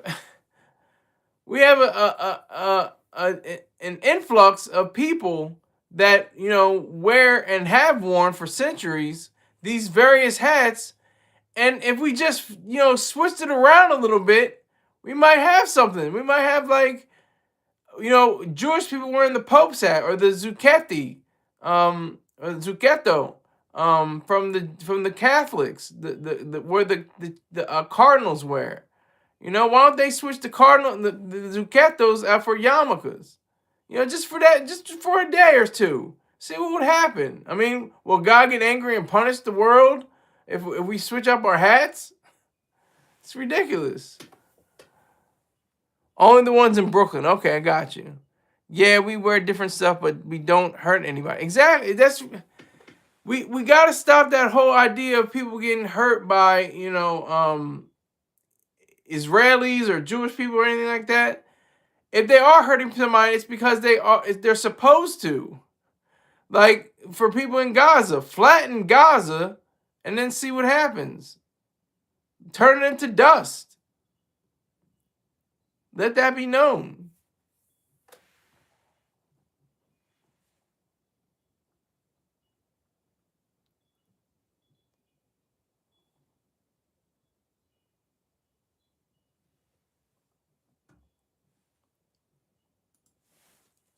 Spadik.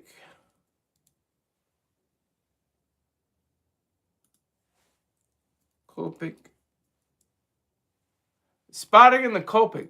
But what is what? I'm trying to find out what this one is.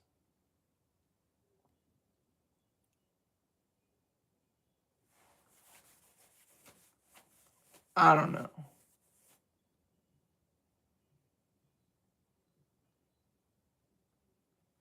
I don't know.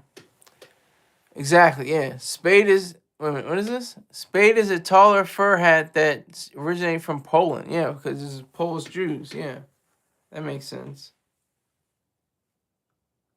But that's what it all comes out to. I mean, I keep on bringing them up, but it's the truth. George Carlin, he said, it all comes down to funny hats. Why there's a difference between the kufi, the yarmulke, and the zucchetti or the zucchetto. It's all because of your hat, whatever hat you're wearing. And why you have to take off your hat during the national anthem. Why you have to take your hat off, for going into a building. or certain buildings. It depends what building it is.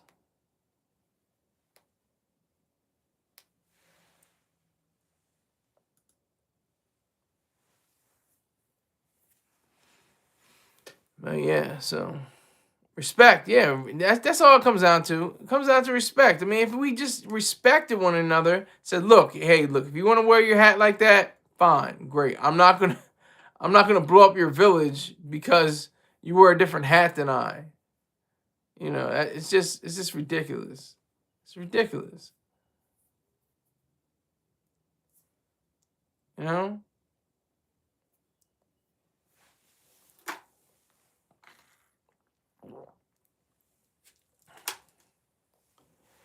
But producers, back producers, Jewish people, great producers, literally and figuratively. They're producers of movies, big time producers of movies and musicals. That's like their thing. That's like huge. That's like obvious and like what's talked about the most, and mostly griped about. Oh, the Jews are the gatekeepers. Yeah, they are, and they earned it. They earned that place to be gatekeepers of Hollywood and stuff like that. They didn't just get it wasn't just given to them in a lot of circumstances. But they're big in fabrics. They're big in finance. They're big in a lot of the different areas of our society. Jewish people have contributed a great amount to that.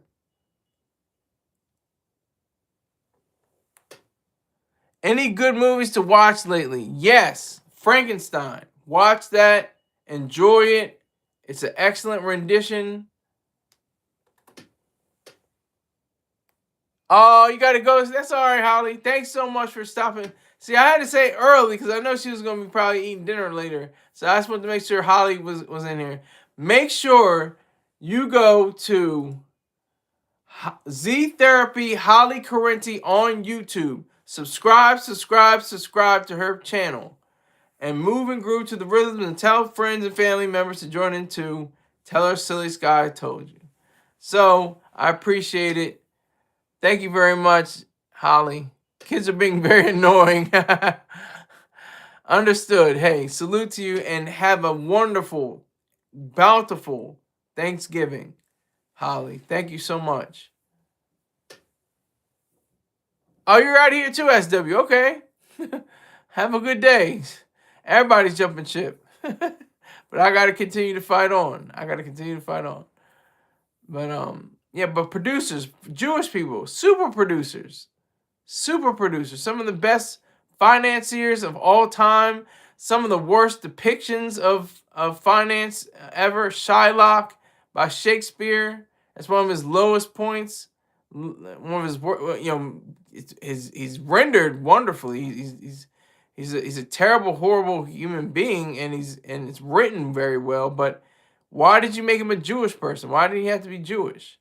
Dante, the bags of money that weigh down the people. They're financiers. They're noted as having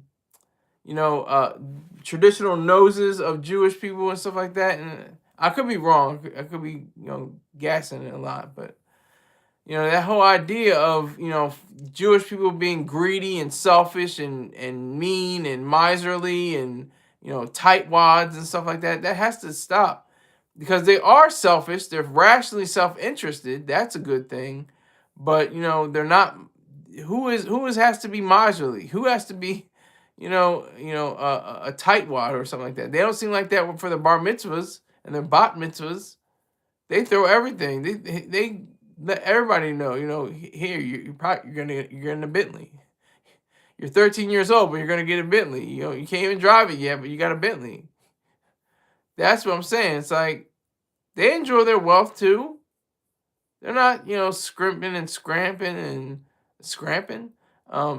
Scraping, excuse me. That's scrimping and scraping, pennies, to give to people. And what if they were? So what? So what if if Jews were, part of the stereotype? So what? Keep the money. That's the reason why you niggas ain't got no money. And I'm not talking about the FBA. FBA is a strong force too. FBA are super producers that built this country, that have, outlined, lineages to create wealth. These are the Tulsa communities. These are the different communities in Oklahoma that opened up to the reality of what was going on in the world. So we have to respect that. We have to respect all producers. All producers. I mean, full producers, not like people that cut corners or do things that are malevolent or anything like that. I'm talking about people that make, build, create.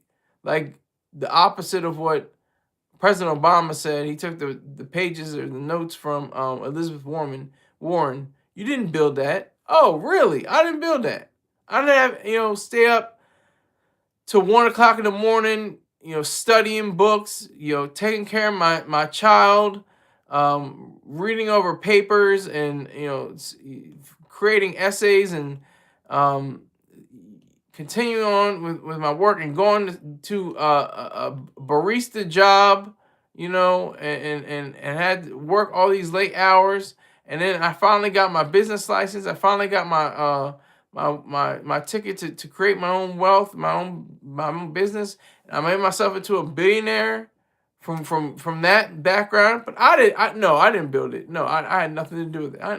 I didn't build the structure of the company, the C-suite, the various subordinates, the structure of accounts, different things like that. But I didn't build that. No, I didn't build that. See, that's like what's, and a lot of people say, and even them, they were like, yeah, I guess so. I guess I didn't build it. Sadly, but that's just the disgusting part. That's horrific. To even claim that you built something, or that you didn't build something, and you did. You should be proud of it.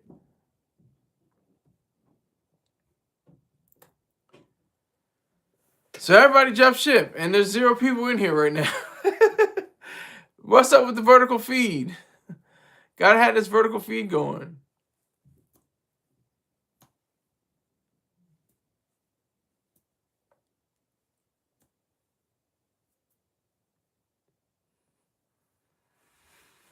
So let me see if I can just, touch on, let me see.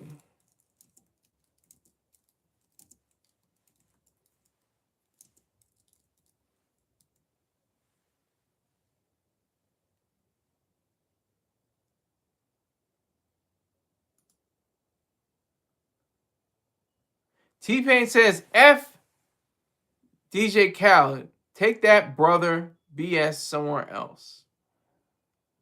On the latest episode of Club Shay Show, this comes from TMZ. Shannon Sharpe simply asked T-Pain what's the one lesson he learned as he approaches his debut album's 20th anniversary, and T-Pain immediately brought up DJ Khaled. T-Pain says the most valuable lesson that he learned was that nobody is your brother. Hallelujah. He finally figured it out. Especially those who always tell you they are. It's crazy to hear that our partnership corroded like this. T-Pain actually helped Khaled earn his first ever platinum pack back in 2008 through their I'm So Hood anthem. But the Chili Peppers are now under the bridge. I didn't know what that means. We just called Khaled out promoting his upcoming album, which once again will go T-Painless on the track list. So it's now T-Pain and DJ Khaled that are having a feud. And I think it's great. I think it's great for the music industry because they're both very, they can be very annoying. But if you think it's awesome, I think T-Pain is awesome. I think DJ Khaled, we the best. I think that's kind of annoying, DJ Khaled, another one,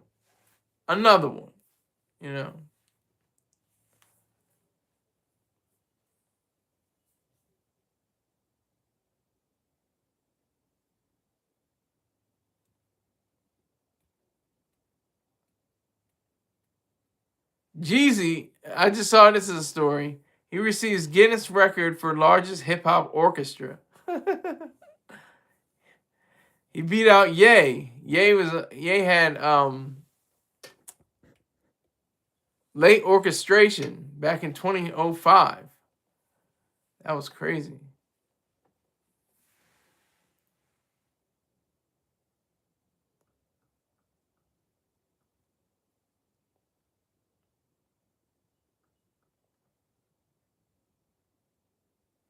Yeah, so people say that brother stuff. Oh, my brother, my brother, my brother, my brother.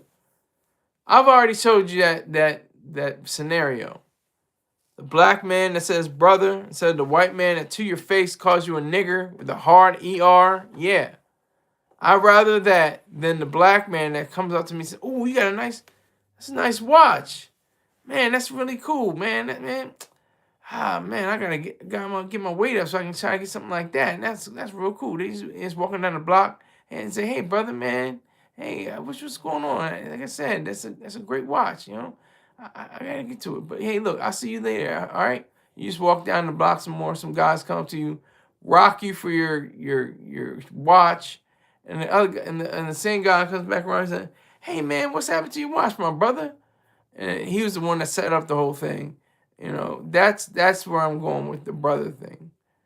I have only like 3 brothers, literally. I have a half brother, I have a step brother, and his partner, and um a brother-in-law.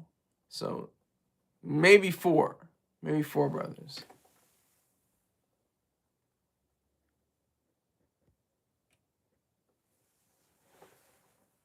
So maybe 4 brothers.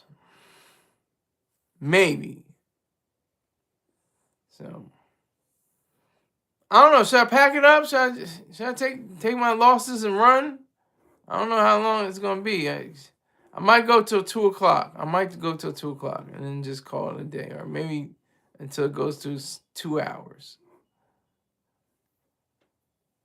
Might just go for 2 hours. I don't know. I'm looking at the count. It's like 0 for a long time. I don't know how much longer it's gonna last like that. But all my numbers is up. The views are up. The hours watched are up. The subscribers are up. I got nothing to complain about. I'm feeling good. Like I should.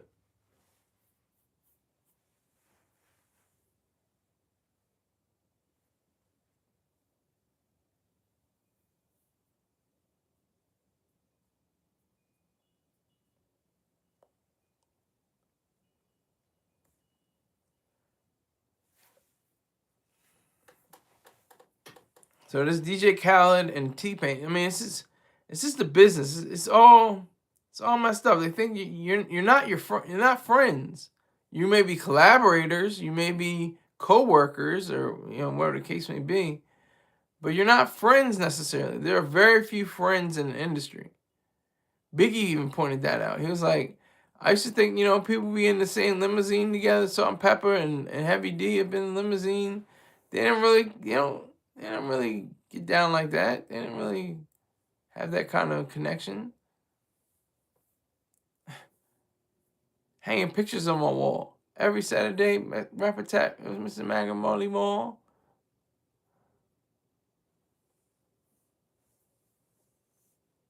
All of that. So if I don't get any bites by 120, and I'm not talking about Thanksgiving bites, by 2 hour mark, then I'm gonna get out of here. I'm just gonna cut it loose. I'm just gonna cut it loose and watch Dr. Jerome Brook, because this show is on right now. But it's all about the producers. Thanksgiving is primarily an American holiday. And of course, people want to poo-poo. Oh, there it is. See? There's always one. There's always one that'll come in. Save the day, savior. But no, they'll always poo-poo on the idea of America. Oh, well, they slaughtered the Indians, and the Thanksgiving feast was just the meal before a date rape or something like that. I mean, just ha-ha, hee-hee, cute little stuff. Now it's back to zero. But has no substance, has no bearing, has no merit. Thanksgiving is all about production. The bountiful meal that you get is a result of the supply chain, the amazing supply chain that there is in America. It's incredible. Very few people. There are people on the fringes that don't get meals. 45 to 90 million people are going to be eating a Thanksgiving meal. Maybe even more. Probably 120 to 200 million. I don't know the exact number, but it's up there. It's a lot of millions. It's a lot. Maybe 300, close to 300 million or more. But that's something that we have to contend with. We have to. We just want to go, with our lips poked out. How come we're not feeding the hungry? How come we're not feeding? Because there's regulations and controls. If there were no regulations and controls, there would not be a problem. Get rid of the minimum wage. Get rid of licensing laws. That's the first things you have to do. See what happens. See what revolution there will be in business. The producers are the ones that are supposed to do that. But their hands are fettered. They're shackled behind them.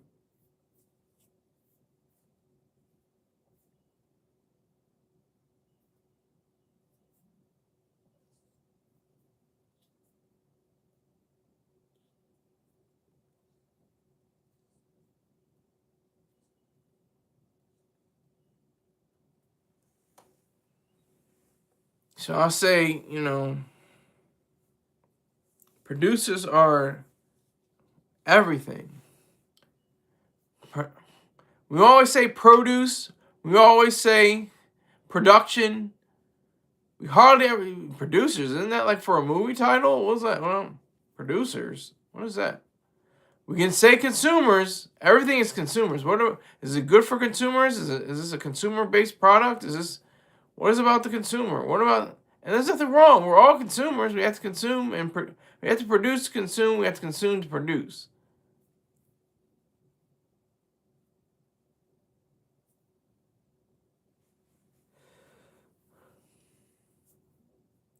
Every production, everything that has been created in the world had to come from some intransigent mind, some brain that could not really be, stopped. It could not really be challenged.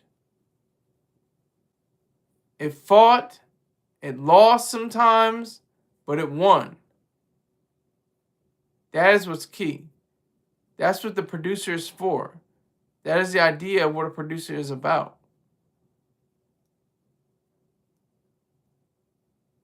They give rise to brain power. They give rise to thought. And they transform those thoughts and that brain power into reality, a product. Say product all day. Where does a product come from? A producer. Oh, they got billions of dollars. Oh my God. Yeah, they produce the billions of dollars. Like you can too. Jeff Bezos sitting behind his desk in his basement. Piles of paper and computer and stuff everywhere. Printer. It's like 93, 94, something like that. Bill Gates under his desk, a pot of coffee on top. He's under his desk. He's working 17, 18-hour days trying to get his product up.